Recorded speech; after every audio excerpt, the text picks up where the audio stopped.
और चलिए इसी बीच एक और बड़ी खबर की ओर रुख करेंगे। दरअसल आपको बताते चले भोपाल से की खबर रखेगी। नए साल में मध्य प्रदेश परिवहन की बसें दौड़ेंगी। राजस्थान, यूपी सहित 6 राज्यों से ये बसें चलेंगी, जहां प्राइवेट बस ऑपरेटर के साथ एग्रीमेंट होगा। एग्रीमेंट कर 389 रूटों पर परमिट जारी होंगे। तो 15 साल बाद एमपी में परिवहन की बसें अब चलती नजर आएंगी। तो नए साल में मध्य प्रदेश परिवहन की बसें चलती नजर आएंगी। प्राइवेट बस ऑपरेटर्स के साथ में एग्रीमेंट होगा, जिसके बाद एग्रीमेंट कर 389 रूटों पर परमिट जारी होंगे और 15 साल के बाद में मध्य प्रदेश में परिवहन की बसें सड़कों पर दौड़ती नजर आएंगी। ज्यादा जानकारी लेंगे, सहयोगी दिव्या लगातार हमारे साथ बनी हुई हैं।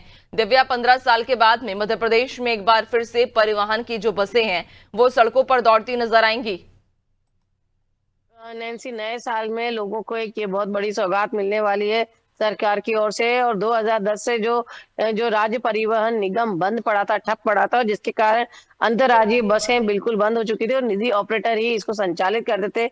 लेकिन अब नए साल में जो सरकार ये पूरी जो ये बसें हैं संचालित करने वाली है और इसको नया रूप दिया जा रहा है और उसके लिए पूरी कवायद भी शुरू हो गई और 379 बस ऑपरेटरों को परमिट दिया जाएगा। तो जिससे हम यूपी और आपका गुजरात, राजस्थान, तो जो तमाम जो राज्य हैं, जो इंटर स्टेट कनेक्टिविटी है वो बढ़ेगी और इसके लिए काफी कवायदें पूरी की जा रही है और लगातार जो परिवहन विभाग द्वारा बैठकें की जा रही है। मैं आपको बताना चाहूंगी कि राजस्थान, महाराष्ट्र, उत्तर प्रदेश, गुजरात और हरियाणा के लिए 379 रूटों पर एक बार फिर मध्य प्रदेश जो है परमिट जारी कर रहा है और इसी के साथ लगातार बात की जा रही है। और 2010 में देखा जाए नैन्सी, तो ये जो राज्य परिवहन निगम है वो बंद हो गया था और ये काफी घाटे में गया था, घाटे का सौदा साबित हो रहा था, जिसके बाद हजारों कर्मचारियों को उनको घर बैठा दिया गया था और इस परिवहन निगम को बंद करके प्राइवेट जो ऑपरेटर है उन्हीं के द्वारा ही बसों को संचालित किया गया था। लेकिन जिस तरह से मुख्यमंत्री लगातार कनेक्टिविटी पे जोर दे रहे हैं, क्योंकि अगर आपको प्रदेश को आगे बढ़ाना है नैन्सी, तो सबसे बड़ी जरूरत है हर तरह की कनेक्टिविटी होनी चाहिए। तो आप देख सकते हैं कि तमाम जो अभी लगातार पिछले 2 साल में मुख्यमंत्री मोहन यादव जो कोशिश कर रहे हैं कि लगातार कनेक्टिविटी बढ़ाना, चाहे वो फिर हवाई यात्रा के दौरान हो, चाहे बसों के दौरान हो, के द्वारा हो, तो ये बहुत बड़ा कदम है जो आने वाले ये जो नया जो साल आ रहा है इसमें जो ये कदम उठाया जा रहा है। और इसमें कई सारे ऐसी बताया भी जा रहा है कि इसके साथ जो ईपीएम सेवा, जो बस सेवा है वो भी शुरू होने वाली है, जिसे जो प्रदूषण रहित जो बसें हैं उनको संचालित किया जाए, क्योंकि बीच में जैसे बीसीएलएल जो एक सेवा चालू की गई थी वो भी लगातार अब ठप पड़ गई है और जो शहर के अंदर भी कहें तो वो कनेक्टिविटी भी लगभग खत्म हो गई है। प्राइवेट ऑपरेटरों के भरोसे ही सब कुछ चल रहा है। लेकिन अब नए साल में ये तस्वीर बहुत जल्दी बदलेगी और ये जो प्राइवेट ऑपरेटर्स है इनकी जगह जो सरकार अब खुद जो है बसें संचालित करेगी। निजी ऑपरेटरों से वो अपना अनुबंध कर रही है, उनको परमिट देगी ताकि, और सबसे खास बात ये है नैन्सी की बस का किराया क्या होगा वो भी सरकार तय करेगी। तो ऐसे में उम्मीद है कि जो एक मनमाना दाम किराया वसूला जाता है यात्रियों से, उस पर भी कहीं ना कहीं लगाम लगेगी। बिल्कुल, यानी कि अब कहीं ना कहीं परिवहन की जो बसें हैं वो राजधानी भोपाल की सड़कों पर दौड़ेंगी, जिससे कि यातायात और भी सुगम होगा।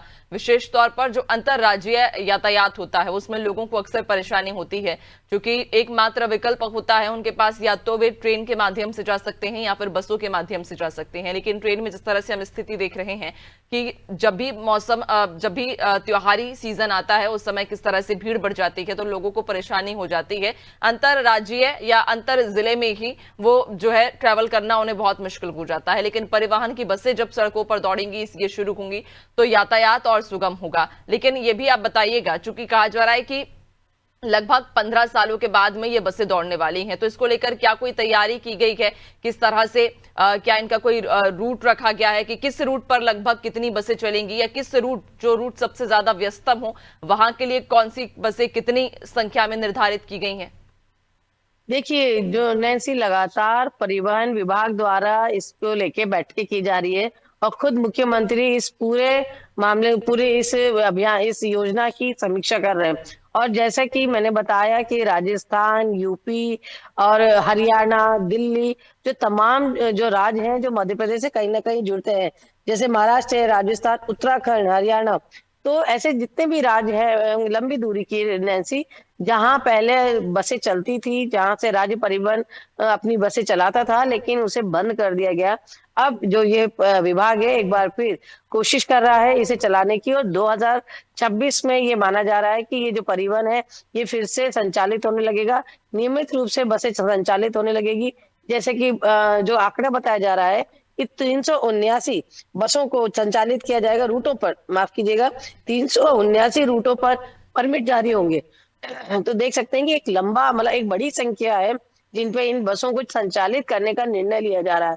अब देखना यह है कि कितनी संख्या में बसें चलाई जाती है, क्या-क्या नियम बनाए जाते हैं, क्योंकि नैन्सी ये पूरा मामला जो जुड़ा है, लोगों की सुरक्षा से जुड़ा है।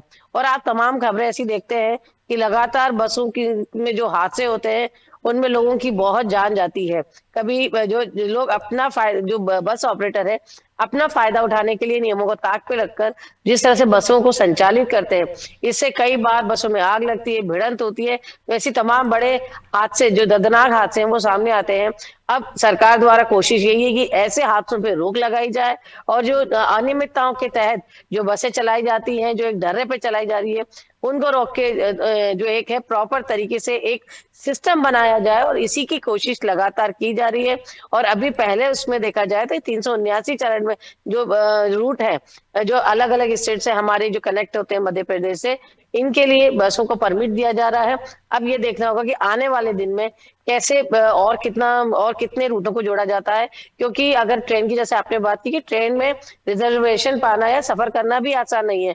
अभी जैसे कल ही जो ट्रेन का किराया बढ़ गया है, और देखें तो लंबी दूरी का किराया बहुत बढ़ गया है। तो ऐसे में कहीं न कहीं जो मध्यम वर्गीय है, जो ट्रेन और बसों में चलता है, उस पे कहीं न कहीं एक बहुत बड़ी मार पड़ेगी। तो ऐसे में जो जब रिजर्वेशन नहीं मिलता है, जिस तरह से महँगाई बढ़ रही है, टिकटें महँगी हो रही है, जो रेल का सफ़र महँगा हो रहा है, तो ऐसे में लोगों के लिए केवल एक ही विकल्प रह जाता है बस का।